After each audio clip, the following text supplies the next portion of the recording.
This video will focus on providing users certain keyboard shortcuts to help them navigate through the product. To copy one line of math down to the next, users will want to know the next tip.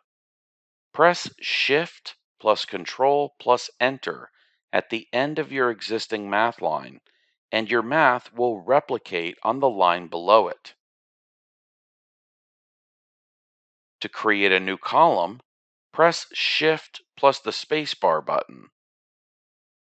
You may even insert your math by using the shortcut Ctrl plus Alt plus Enter. Create fractions easily by pressing the front slash key.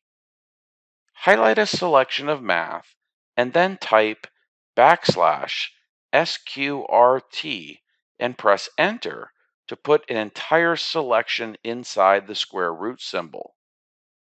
Highlight any selection of math again and then type backslash underline and hit the Enter key to underline the whole selection.